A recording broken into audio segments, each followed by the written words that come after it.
What is going on, everybody, and welcome back into Barley Studios. Now, today in the studio, we're working on a small piece of a large-scale project. That large-scale project being the Magical Beasts Niffler diorama. Now, we put tons of work into this already, and my wife actually had requested this for our living room below the television. Super cool that I'm able to showcase some of my artwork in the living quarters inside the house. Now, I had also created a singular video about us casting those small trinkets and treasures for the diorama base. And even if we don't use all of them, we want to incorporate some more gold into it. I do plan to create a singular video also of us using XPS foam to create a little stack of gold galleons to go behind the Niffler.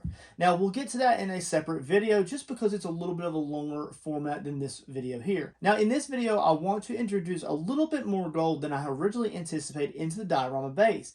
After all, the Niffler itself is all about gold and shiny things. So if I could introduce a little bit more gold, then that would be pretty cool, right? I really don't like the overall kind of simplistic versions of some of the molded gold items that I had made, and I feel like I should just keep it more reined into galleons and, yes, gold nuggets. So we're going to create gold nuggets the most easiest way we know possible, and you can call it cheating if you want, but sometimes you just got to go out into nature and just use what is around you to do so. Now, in this video, we're going to be creating those gold nuggets out of folk art bronze as well as pure gold. And of course, we're just going to go out into nature and we're going to find some just awesome looking shaped rocks to introduce into this little fun project. All right, you guys, so let's go ahead and jump into this very simplistic overall project. But just because it's simple doesn't mean that I can't make a fun piece of content for you guys who enjoy here on my YouTube channel. We're going to start off with these rocks that I actually picked up from the outside. Now, not all of those are from my driveway. I actually went out into the woods, specifically in the dirt and the grime, and I found these little quartz style kind of rocks. And we're going to use those to kind of build up some base kind of nuggets on. Now, upon painting these, I decided to put on a glove just so I can hold them as I paint them all over. And I'm like, let's go ahead and change the venue of this painting project. And I actually removed my turnstile there, and I went ahead and put that paper right there on my work surface. Sometimes if you don't like how you're painting or what you're doing, just change things up a bit. That's all it takes to go ahead and get inspired and get to work. So as you can see here, this is going to take a few layers here, just kind of build up the overall combination that we need so that it doesn't have to be worried about in the future, whether that be it's already on the diorama and it's showing kind of some of that glitter through or gold through. It needs to look pretty good overall, or what's the point in this whole process here. So we're only going to be using bronze to begin with. I love this color in every single way, but of course it's just slightly not as bright as it needs to be. I am going to go ahead and work on the base as well when I'm working on these, kind of getting an idea of where these things need to go so that the overall diorama base just doesn't feel too congested.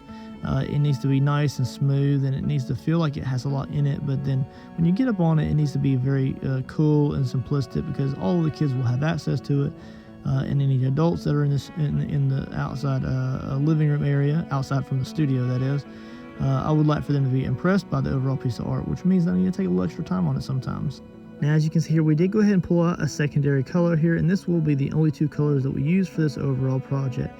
Now, again, you could have base coated these in a Mars Black if you chose to. Just let that completely dry before moving on to this process. But we are going to be using pure gold now. So we're skipping antique gold, which I do use very often. We're going from a bronze to a pure gold. But if I needed to incorporate a wash into this to kind of darken some of those recessed edges and kind of nooks and crannies on the rock, then we can always do that and then come back with some very, very bright highlights.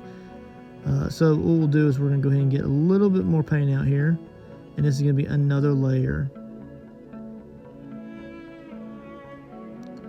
Go ahead and paint this on there. Look how bright that gold is. It looks absolutely phenomenal, and it's going to look absolutely great on the diorama itself. It's supposed to pop. It's supposed to show in the kind of like the light from the living room, and if the TV's on, maybe it'll reflect some of that light above it. Maybe, perhaps, we'll see.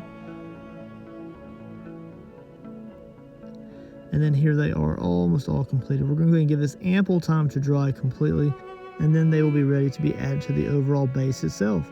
Now, some of these will be kind of buried in the dirt, so just be aware that if you do look at the final glamour shots of the actual Niffler diorama base itself later, then some of these will be kind of hidden away in some ways. So just be aware that if you see them now, they may not be fully visible later. And if you don't see them, then it's not that I didn't use them, it's just they're hidden away in the project.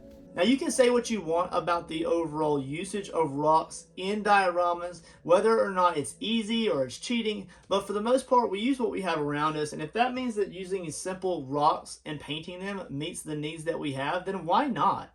Now, as you can see, they turned out absolutely phenomenal in this video, and I really do hope you guys enjoyed the simplicity of this video, and make sure you check out the overall full-length content of that project. Now, I will also probably introduce a smaller version of the full-length content video of this project, similar to how I made some little highlight clips and smaller tutorials along through the processes. And I'll release that at a later time. That video will be more so about entertainment than tutorials and education like the full-length content is. Otherwise, guys, make sure you like and subscribe, and I'll catch you guys on the next awesome crafting video.